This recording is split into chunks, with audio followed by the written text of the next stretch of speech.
ভারতবর্ষের পুণ্যজন্মা মহাপুরুষদের বাণী হল সনাতন বাণী।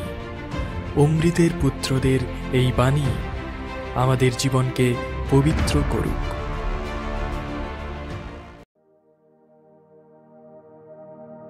কর্মযোগ, স্বামী বিবেকানন্দ। অষ্টম অধ্যায়, কর্মযোগের আদর্শ।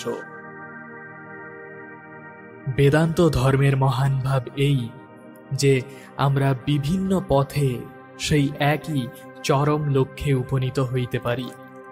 এই পথগুলি আমি চারিটি বিভিন্ন উপায়রূপে সংক্ষেপে বর্ণনা করিয়া থাকি: কর্ম, ভক্তি, যোগ ও জ্ঞান।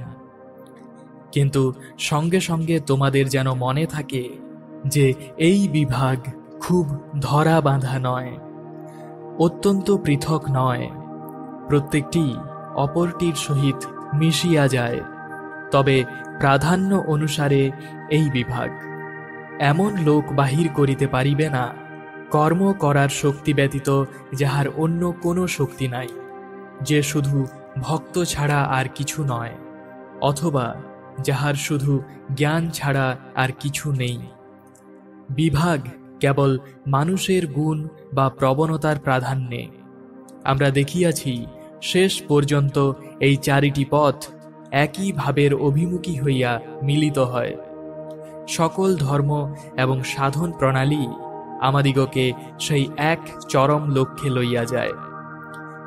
সেই চরম লক্ষ্যটি কি, তাহা বুঝাইবার চেষ্টা করিয়াছি। আমি যেরূপ বুঝিয়াছি, ওই লক্ষ্য মুক্তি। যাহা কিছু আমরা দেখি বা অনুভব করি, পরমাণু হইতে মনুষ্য, অচেতন প্রাণহীন জড়কণা হইতে পৃথিবীতে বিদ্যমান সর্বোচ্চ সত্তা মানবাত্মা পর্যন্ত, সকলেই মুক্তির জন্য চেষ্টা করিতেছে। সমগ্র জগৎ এই মুক্তির সংগ্রাম বা চেষ্টার ফল। সকল যৌগিক পদার্থের প্রত্যেক পরমাণুই অন্যান্য পরমাণুর বন্ধন হইতে মুক্ত হইতে চেষ্টা করিতেছে এবং অপরগুলি উহাকে আবদ্ধ করিয়া রাখিতেছে। আমাদের পৃথিবী সূর্যের নিকট হইতে এবং চন্দ্র পৃথিবীর নিকট হইতে দূরে যাইতে চেষ্টা করিতেছে। প্রত্যেক পদার্থই অনন্ত বিস্তারের জন্য উন্মুখ।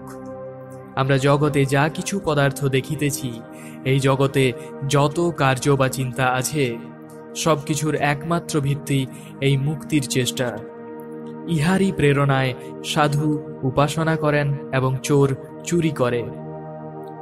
যখন কর্মপ্রণালী যথাযথ হয় না, তখন আমরা তাহাকে মন্দ বলি, এবং যখন কর্মপ্রণালীর প্রকাশ যথাযথ ও উচ্চতর হয়, তখন তাহাকে ভালো বলি।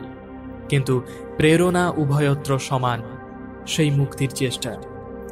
সাধু নিজের বন্ধনের বিষয় ভাবিয়া কষ্ট পান, তিনি বন্ধন হইতে মুক্তি পাইতে চান, সেজন্য ঈশ্বরের উপাসনা করেন। চোরও এই ভাবিয়া কষ্ট পায় যে তাহার কতকগুলি বস্তুর অভাব, সে ওই অভাব হইতে মুক্ত হইতে চায় এবং সেই জন্য চুরি করে। চেতন অচেতন সমুদয় প্রকৃতির লক্ষ্য এই মুক্তি।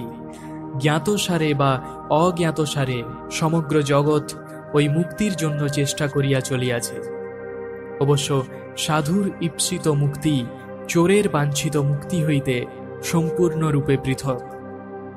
সাধু মুক্তির চেষ্টায় কার্য করিয়া অনন্ত অনির্বচনীয় আনন্দ লাভ করেন, কিন্তু চোরের কেবল বন্ধনের উপর বন্ধন বাড়িতে থাকে। প্রত্যেক ধর্মেই মুক্তির জন্য প্রাণপণ চেষ্টার বিকাশ আমরা দেখিতে পাই। ইহা সমুদয় নীতি ও নিঃস্বার্থপরতার ভিত্তি। নিঃস্বার্থপরতার অর্থ আমি এই ক্ষুদ্র শরীর, এই ভাব হইতে মুক্ত হওয়া।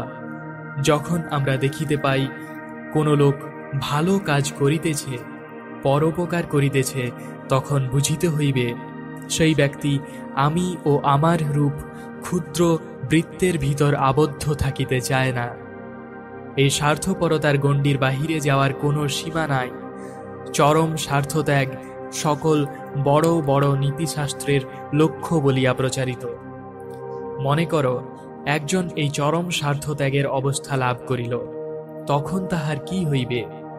তখন সে আর ছোটখাটো শ্রী অমুক চন্দ্র অমুক থাকে না, সে তখন অনন্ত বিস্তার লাভ করে।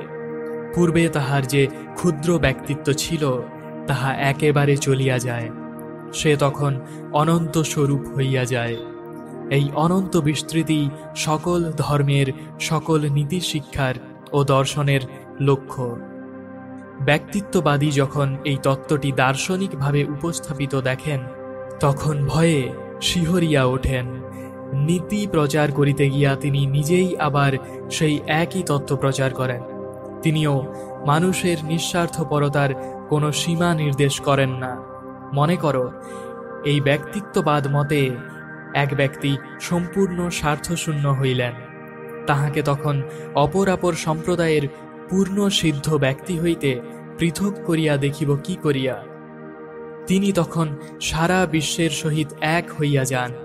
এইরূপ হওয়াই তো চরম লক্ষ্য। হতভাগ্য ব্যক্তিত্ববাদী তাহার নিজের যুক্তিগুলিকে যথার্থ সিদ্ধান্ত পর্যন্ত অনুসরণ করিবার সাহস পায় না। নিঃস্বার্থ কর্ম দ্বারা মানব প্রকৃতির চরম লক্ষ্য এই মুক্তিলাভ করাই কর্মযোগ। সুতরাং প্রত্যেক স্বার্থপূর্ণ কার্যই আমাদের সেই লক্ষ্যে পৌঁছিবার পথে বাধা স্বরূপ, আর প্রত্যেক নিঃস্বার্থ কর্মই আমাদিগকে সেই লক্ষ্যের দিকে লইয়া যায়। এই জন্য নীতির এই একমাত্র সংজ্ঞা, যাহা স্বার্থশূন্য তাহাই নীতি সঙ্গত, আর যাহা স্বার্থপর তাহা নীতি বিরুদ্ধ। খুঁটিনাটির মধ্যে প্রবেশ করিলে ব্যাপারটি এত সহজ দেখাইবে না। অবস্থা ভেদে খুঁটিনাটি কর্তব্য ভিন্ন ভিন্ন হইবে, এ কথা পূর্বেই বলিয়াছি। একই কার্য এক ক্ষেত্রে স্বার্থশূন্য এবং অপর ক্ষেত্রে সত্যই স্বার্থ প্রণোদিত হইতে পারে। সুতরাং আমরা কেবল কর্তব্যের একটি সাধারণ সংজ্ঞা দিতে পারি। বিশেষ বিশেষ কর্তব্য অবশ্য দেশ কাল পাত্র বিবেচনা করিয়া নিরূপিত হইবে।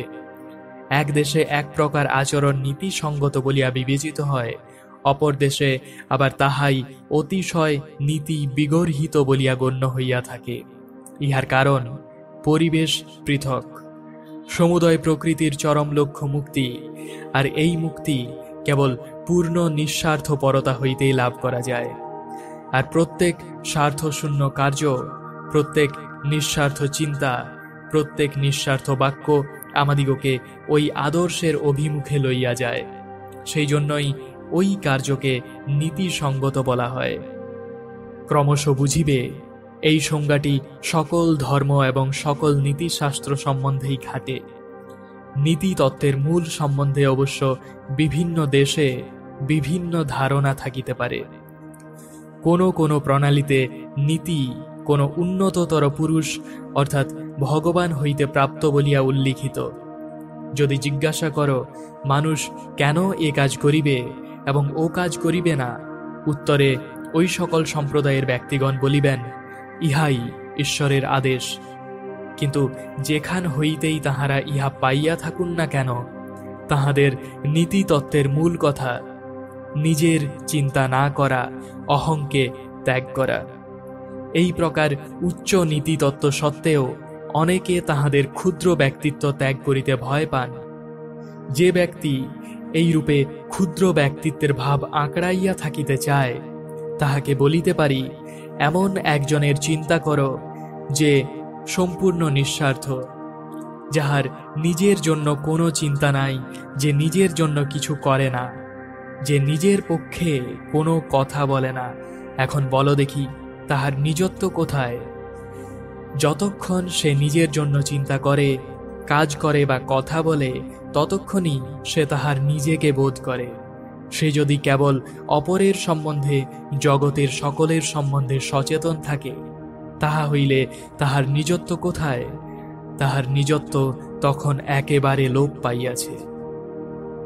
অতএব কর্মযোগ নিঃস্বার্থপরতা ও সৎ কার্য দ্বারা মুক্তি লাভ করিবার একটি ধর্ম ও নীতি প্রণালী। কর্মযোগীর কোনো প্রকার ধর্মমতে বিশ্বাস করিবার আবশ্যকতা নাই।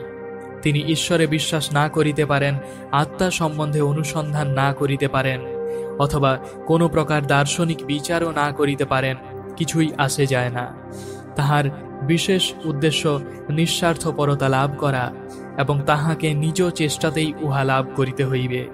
তাহার জীবনের প্রতি মুহূর্তই হইবে উহার উপলব্ধি। কারণ জ্ঞানী যুক্তি বিচার করিয়া বা ভক্ত ভক্তির দ্বারা যে সমস্যা সমাধান করিতেছেন, তাহাকে কোনো প্রকার মতবাদের সহায়তা না লইয়া কেবল কর্ম দ্বারা সেই সমস্যারই সমাধান করিতে হইবে। এখন পরবর্তী প্রশ্ন, এই কর্ম কি? জগতের উপকার করা রূপ এই ব্যাপারটি কি? আমরা কি জগতের কোনো উপকার করিতে পারি? উচ্চতম দৃষ্টি হইতে বলিলে বলিতে হইবে না, কিন্তু আপেক্ষিকভাবে ধরিলে হ্যাঁ বলিতে হইবে। জগতের কোনো চিরস্থায়ী উপকার করা যাইতে পারে না। তাহা যদি করা যাইত, তাহা হইলে ইহা আর এই জগৎ থাকিত না।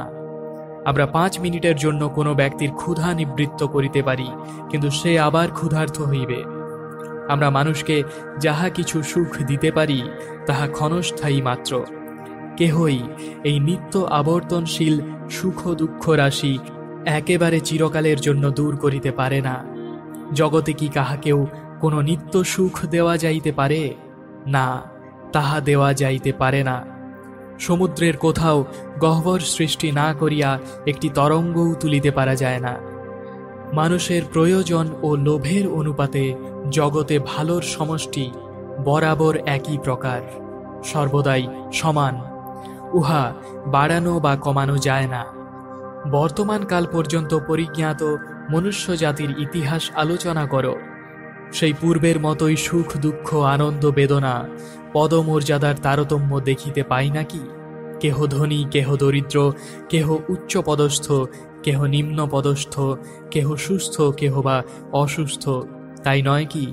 প্রাচীন মিশরবাসী গ্রিক ও রোমানদের যে অবস্থা ছিল, আধুনিক আমেরিকানদেরও সেই এক অবস্থা।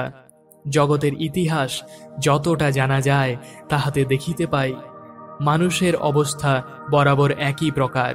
তথাপি আবার ইহাও দেখিতে পাই, সুখ দুঃখের এই দূরপনেয় বৈষম্যের সঙ্গে সঙ্গে ওইগুলি দূর করিবার চেষ্টাও বরাবর রহিয়াছে।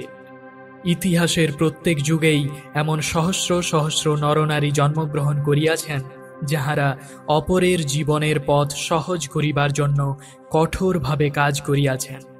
তাহারা কতদূর কৃতকার্য হইয়াছেন। আমরা একটি বলকে এক স্থান হইতে আর এক স্থানে লইয়া যাওয়ারূপ খেলাই খেলিতে পারি। আমরা শরীর হইতে দুঃখ বেদনা দূর করিলাম, উহা মনে আশ্রয় লইল। ইহা ঠিক দান্তের সেই নরক চিত্রের মতো। পাহাড়ের উপর ঠেলিয়া তুলিবার জন্য কৃপণদিগকে রাশিকৃত সুবর্ণ দেওয়া হইয়াছে। যতবার তাহারা একটু ঠেলিয়া তুলিতেছে, ততবারই উহা গড়াইয়া নিচে পড়িতেছে। সুখের স্বর্ণযুগ সম্বন্ধে যে সকল কথা বলা হয়, সে সবই স্কুলের ছেলেদের উপযোগী সুন্দর গল্প, তদপেক্ষা ভালো কিছু নয়। যে সকল জাতি এই সুখের স্বর্ণযুগের স্বপ্ন দেখে, তাহারা আবার এরূপও ভাবিয়া থাকে যে ওই সময়ে তাহারাই সর্বাপেক্ষা সুখে থাকিবে। এই স্বর্ণযুগ সম্বন্ধে ইহাই বড় অদ্ভুত নিঃস্বার্থ ভাব। আমরা এই জগতের সুখ এতটুকু বৃদ্ধি করিতে পারি না, তেমনি ইহার দুঃখও বাড়াইতে পারি না। এই জগতে প্রকাশিত সুখ দুঃখের শক্তি সমষ্টি সর্বদাই সমান। আমরা কেবল উহাকে এদিক হইতে ওদিকে এবং ওদিক হইতে এদিকে ঠেলিয়া দিতেছি মাত্র। কিন্তু উহা চিরকালই এক রূপ থাকিবে, কারণ এই রূপ থাকাই উহার স্বভাব। এই জোয়ার ভাটা, এই উঠা নামা জগতের স্বভাবগত। অন্যরূপ সিদ্ধান্ত করা মৃত্যুহীন জীবন সম্ভব বলার মতোই অযৌক্তিক। মৃত্যুশূন্য জীবন সম্পূর্ণ অর্থহীন, কারণ জীবনের ধারণার মধ্যেই মৃত্যু নিহিত রহিয়াছে, সুখের মধ্যেই দুঃখ নিহিত। এই আলোটি ক্রমাগত পুড়িয়া যাইতেছে, ইহাই উহার জীবন। যদি জীবন চাও, তবে ইহার জন্য তোমাকে প্রতি মুহূর্তে মরিতে হইবে। জীবন ও মৃত্যু একই জিনিসের দুইটি বিভিন্ন রূপ মাত্র, শুধু বিভিন্ন দিক হইতে উহারা একই তরঙ্গের উত্থান ও পতন, এবং দুইটি একত্র করিলে একটি অখণ্ড বস্তু হয়। একজন পতনের দিকটা দেখিয়া দুঃখবাদী হন, আর একজন উত্থানের দিকটা দেখেন এবং সুখবাদী হন। বালক যখন বিদ্যালয়ে যায়, পিতামাতা তাহার যত্ন লইতেছেন, তখন বালকের পক্ষে সবই সুখকর মনে হয়। তাহার অভাব খুব সামান্য, সুতরাং সে খুব সুখবাদী। কিন্তু বৃদ্ধ বিচিত্র অভিজ্ঞতা সম্পন্ন অপেক্ষাকৃত শান্ত হইয়াছেন, তাহার উৎসাহ আরও মন্দীভূত হইবে। এইরূপে প্রাচীন জাতিগুলি, যাহাদের চতুর্দিকে কেবল পূর্ব গৌরবের ধ্বংসাবশেষ, তাহারা নূতন জাতিগুলি অপেক্ষা কম আশাশীল। ভারতবর্ষে একটি প্রবাদ আছে, 1000 বছর শহর, আবার 1000 বছর বন। শহরের এই বনে পরিবর্তন এবং বনের শহরে পরিবর্তন সর্বত্র চলিয়াছে। মানুষ এই চিত্রের যখন যে দিকটি দেখে, তখন সে তদ অনুযায়ী সুখবাদী বা দুঃখবাদী হয়। এখন আমরা সাম্যভাব সম্বন্ধে বিচার করিব। এই স্বর্ণযুগের ধারণা অনেকের পক্ষে কর্ম করিবার শক্তি, প্রচণ্ড প্রেরণা শক্তি। অনেক ধর্মেই ধর্মের একটি অঙ্গরূপে প্রচারিত হয়। ঈশ্বর জগৎ শাসন করিতে আসিতেছেন এবং মানুষের ভিতর আর কোনো অবস্থার প্রভেদ থাকিবে না। যাহারা এই মতবাদ প্রচার করে, তাহারা অবশ্য গোঁড়া, এবং গোঁড়ারাই সর্বাপেক্ষা অকপট। খ্রিস্ট ধর্ম ঠিক এই গোঁড়ামির মোহ দ্বারাই প্রচারিত হইয়াছিল। ইহারই জন্য গ্রীক ও রোমক কৃতদাসগণ এই ধর্মের প্রতি আকৃষ্ট হইয়াছিল। তাহারা বিশ্বাস করিয়াছিল, এই ধর্মে তাহাদিগকে আর দাসত্ব করিতে হইবে না, তাহারা যথেষ্ট খাইতে পরিতে পাইবে। সেই জন্যই তাহারা খ্রিস্ট ধর্মের পতাকা তলে সমবেত হইয়াছিল। প্রথমে যাহারা উহা প্রচার করিয়াছিল, তাহারা অবশ্য গোঁড়া অজ্ঞ ছিল, কিন্তু তাহারা প্রাণের সহিত ওইসব কথা বিশ্বাস করিত। বর্তমানকালে এই স্বর্ণযুগের আকাঙ্ক্ষা সাম্য, স্বাধীনতা ও ভ্রাতৃত্বের আকার ধারণ করিয়াছে। ইহাও গোঁড়ামি। যথার্থ সাম্যভাব জগতে কখনো প্রতিষ্ঠিত হয় নাই এবং কখনো হইতেও পারে না। এখানে কি করিয়া আমরা সকলে সমান হইব? এই অসম্ভব ধরনের সাম্য বলিতে সমষ্টি বিনাশী বোঝায়। জগতের এই যে বর্তমান রূপ, তাহার কারণ কি? সাম্যের অভাব। জগতের আদিম অবস্থায় সৃষ্টির পূর্বে সম্পূর্ণ সাম্যভাব থাকে। তবে বিশ্ব গঠনকারী বিভিন্ন শক্তির উদ্ভব হয় কি রূপে? বিরোধ, সংগ্রাম ও প্রতিদ্বন্দ্বিতা দ্বারা। মনে করো, পদার্থের পরমাণুগুলি সব সম্পূর্ণ সাম্যাবস্থায় আছে, তাহা হইলে কি সৃষ্টিকার্য চলিতে থাকিবে? বিজ্ঞানের সাহায্যে জানি ইহা অসম্ভব। জলাশয়ের জল নাড়িয়া দাও, দেখিবে প্রত্যেক জলবিন্দু আবার শান্ত হইবার চেষ্টা করিতেছে, একটি আর একটির দিকে প্রবাহিত হইতেছে। এই একইভাবে বিশ্বজগৎ বলিয়া কথিত এই ইন্দ্রিয়গ্রাহ্য প্রপঞ্চ, ইহার অন্তর্গত সকল পদার্থই তাহাদের পূর্ণ সাম্যভাবে ফিরিয়া যাইতে চেষ্টা করিতেছে। আবার বিক্ষোভ দেখা দেয়, আবার সংযোগ হয়, সৃষ্টি হয়। বৈষম্যই সৃষ্টির ভিত্তি। সৃষ্টির জন্য সাম্যভাব বিনাশকারী শক্তির যতটা প্রয়োজন, সঙ্গে সঙ্গে সাম্যভাব স্থাপনকারী শক্তিরও ততটা প্রয়োজন। সম্পূর্ণ সাম্যভাব, যাহার অর্থ সর্বস্তরে সংগ্রামশীল শক্তিগুলির পূর্ণ সামঞ্জস্য, তাহা এ জগতে কখনোই হইতে পারে না। এই অবস্থায় উপনীত হইবার পূর্বেই জগৎ জীব বাসের সম্পূর্ণ অনুপযুক্ত হইয়া যাইবে। এখানে আর কেহই থাকিবে না। অতএব আমরা দেখিতেছি, এই স্বর্ণযুগ বা পূর্ণ সাম্যভাব সম্বন্ধে ধারণাসমূহ শুধু যে অসম্ভব তাহা নহে, পরন্তু যদি আমরা ওই ধারণাগুলি কার্যে পরিণত করিতে চেষ্টা করি, তবে নিশ্চয়ই সেই প্রলয়ের দিন ঘনাইয়া আসিবে। মানুষে মানুষে প্রভেদের কারণ কি? প্রধানত মস্তিষ্কের ভিন্নতা। আজকাল পাগল ছাড়া আর কেহই বলিবে না যে আমরা সকলেই একরূপ মস্তিষ্কের শক্তি লইয়া জন্মগ্রহণ করিয়াছি। ভিন্ন ভিন্ন শক্তি লইয়া আমরা জগতে আসিয়াছি, কেহ বড়, কেহ বা সামান্য হইয়া আসিয়াছি। জন্মের পূর্বে নির্ধারিত পরিবেশ অতিক্রম করা যায় না। আমেরিকার রেড ইন্ডিয়ানগণ সহস্র সহস্র বৎসর যাবৎ এই দেশে বাস করিতেছিল। আর তোমাদের অতি অল্প সংখ্যক পূর্বপুরুষ এ দেশে আসিয়াছিলেন। দেশের চেহারায় তাহারা কত পরিবর্তন সাধন করিয়াছেন। যদি সকলেই সমান, তবে রেড ইন্ডিয়ানরা নানা প্রকার উন্নতি এবং নগরাদি নির্মাণ করে নাই কেন? কেনই বা তাহারা চিরকাল বনে বনে শিকার করিয়া বেড়াইল? তোমাদের পূর্বপুরুষগণের আগমনের সঙ্গে সঙ্গে ভিন্ন প্রকার মস্তিষ্ক শক্তি ও ভিন্ন প্রকার সংস্কার সমষ্টি আসিয়া একযোগে কাজ করিয়া নিজেদের উন্নতি করিয়াছে। আত্যন্তিক বৈষম্য শূন্যতাই মৃত্যু। যতদিন এই জগৎ থাকিবে, ততদিন বৈষম্য থাকিবে। সৃষ্টিচক্র যখন শেষ হইয়া যাইবে, তখনই পূর্ণ সাম্যভাবের স্বর্ণযুগ আসিবে। তাহার পূর্বে সাম্যভাব আসিতে পারে না। তথাপি এই ভাব আমাদের এক প্রবল প্রেরণা শক্তি। সৃষ্টির জন্য যেমন বৈষম্য প্রয়োজন, তেমনি ওই বৈষম্য সীমাবদ্ধ করার চেষ্টাও প্রয়োজন। বৈষম্য না থাকিলে সৃষ্টি থাকিত না, আবার সাম্য বা মুক্তিলাভের ও ঈশ্বরের নিকট ফিরিয়া যাইবার চেষ্টা না থাকিলেও সৃষ্টি থাকিত না। এই দুই শক্তির তারতম্যেই মানুষের অভিসন্ধিগুলির প্রকৃতি নিরূপিত হয়। কর্মের এই বিভিন্ন প্রেরণা চিরকাল থাকিবে। ইহাদের কতকগুলি মানুষকে বন্ধনের দিকে এবং কতকগুলি মুক্তির দিকে চালিত করে। এই সংসার চক্রের ভিতরে চক্র, এ বড় ভয়ানক যন্ত্র। ইহাতে যদি হাত দিই, তবে আটকা পড়িলেই সর্বনাশ। আমরা সকলেই ভাবি কোনো বিশেষ কর্তব্য করা হইয়া গেলেই আমরা বিশ্রাম লাভ করিব, কিন্তু ওই কর্তব্যের কিছুটা করিবার পূর্বেই দেখি আর একটি কর্তব্য অপেক্ষা করিতেছে। এই বিশাল ও জটিল জগৎ যন্ত্র আমাদের সকলকেই টানিয়া লইয়া যাইতেছে। ইহা হইতে বাঁচিবার দুইটি মাত্র উপায় আছে। একটি, এই যন্ত্রের সহিত সংস্রব একেবারে ছাড়িয়া দেওয়া, উহাকে চলিতে দেওয়া এবং একধারে সরিয়া দাঁড়ানো, সকল বাসনা ত্যাগ করা। ইহা বলা খুব সহজ, কিন্তু করা একরূপ অসম্ভব।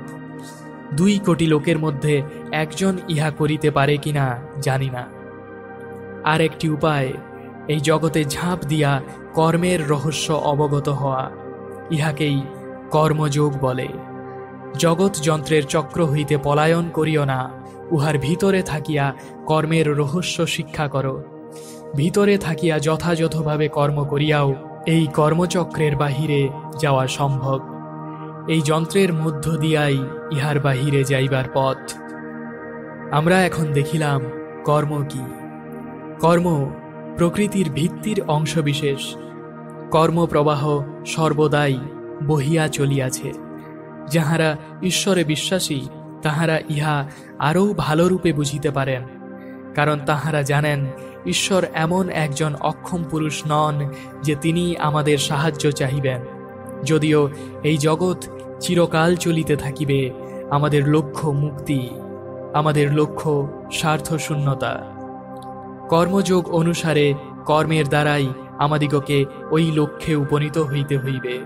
এই জন্যই আমাদের কর্ম রহস্য জানা প্রয়োজন। জগৎকে সম্পূর্ণভাবে সুখী করিবার যাবতীয় ধারণা গোঁড়াদিগকে কর্মে প্রবৃত্ত করিবার পক্ষে ভালোই হইতে পারে, কিন্তু আমাদের জানা উচিত যে গোঁড়ামি দ্বারা ভালোও যেমন হয়, মন্দও তেমনি হয়। কর্মযোগী জিজ্ঞাসা করেন, কর্ম করিবার জন্য মুক্তির সহজাত অনুরাগ ব্যতীত উদ্দেশ্যমূলক কোনো প্রেরণার প্রয়োজন কি? সাধারণ উদ্দেশ্য বা অভিসন্ধির গণ্ডি অতিক্রম করো। কর্মেই তোমার অধিকার, ফলে নয়। কর্মণ্যেবাধিকারস্তে মা ফলেষু কদাচন।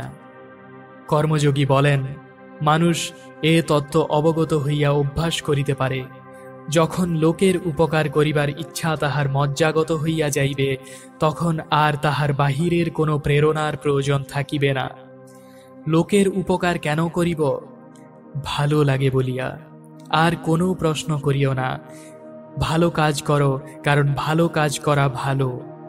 কর্মযোগী বলেন, স্বর্গে যাইবে বলিয়া যে ভালো কাজ করে, সেও নিজেকে বদ্ধ করিয়া ফেলে। এতটুকু স্বার্থযুক্ত অভিসন্ধি লইয়া যে কর্ম করা যায়, তাহা মুক্তির পরিবর্তে আমাদের পায়ে আর একটি শৃঙ্খল পরাইয়া দেয়।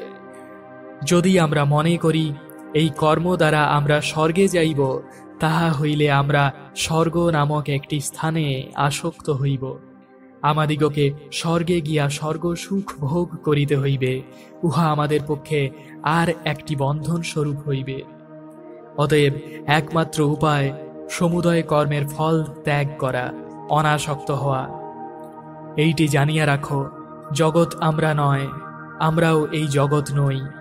বাস্তবিক আমরা শরীরও নই, আমরা প্রকৃতপক্ষে কর্ম করি না। আমরা আত্মা, চিরস্থির, চিরশান্ত। আমরা কেন কিছুর দ্বারা বদ্ধ হইব? আমাদের রোদনেরও কোনো কারণ নাই, আত্মার পক্ষে কাঁদিবার কিছুই নাই। এমনকি অপরের দুঃখে সহানুভূতি সম্পন্ন হইয়াও আমাদের কাঁদিবার কোনো প্রয়োজন নাই। এইরূপ কান্নাকাটি ভালোবাসি বলিয়াই আমরা কল্পনা করি যে ঈশ্বর তাঁহার সিংহাসনে বসিয়া এই রূপে কাঁদিতেছেন। ঈশ্বর কাঁদিবেনই বা কেন? ক্রন্দন তো বন্ধনের চিহ্ন, দুর্বলতার চিহ্ন। এক বিন্দু চোখের জল যেন না পড়ে। এইরূপ হইবার উপায় কি? সম্পূর্ণ অনাসক্ত হও বলা খুব ভালো বটে, কিন্তু হইবার উপায় কি? অভিসন্ধি শূন্য হইয়া যে কোনো ভালো কাজ করি, তাহা আমাদের পায়ে একটি নতুন শৃঙ্খল সৃষ্টি না করিয়া যে শৃঙ্খলে আমরা বদ্ধ রহিয়াছি তাহারই একটি শিকলি ভাঙিয়া দেয়।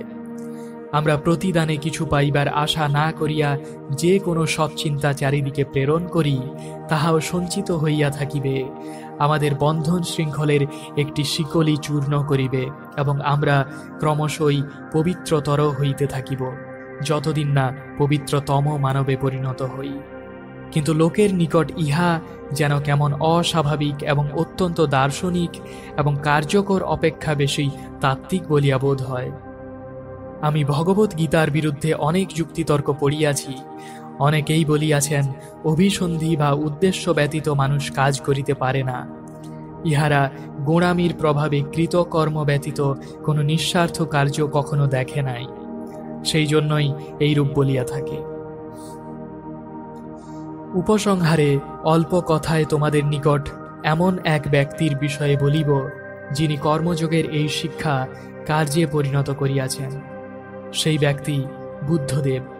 একমাত্র তিনি ইহা সম্পূর্ণরূপে কার্যে পরিণত করিয়াছিলেন। বুদ্ধ ব্যতীত জগতের অন্যান্য মহাপুরুষগণের সকলেই বাহ্য প্রেরণার বশে নিঃস্বার্থ কর্মে প্রবৃত্ত হইয়াছেন।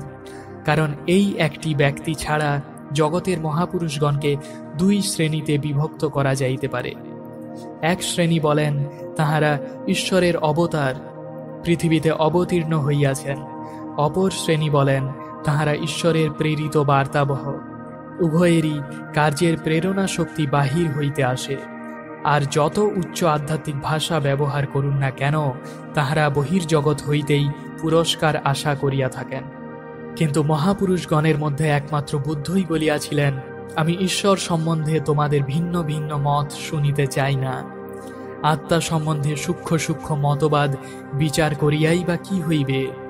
ভালো হও এবং ভালো কাজ করো, ইহাই তোমাদের মুক্তি দিবে, এবং সত্য যাহাই হোক না সেই সত্যে লইয়া যাইবে। তিনি আচরণে সম্পূর্ণরূপে ব্যক্তিগত অভিসন্ধি বর্জিত ছিলেন।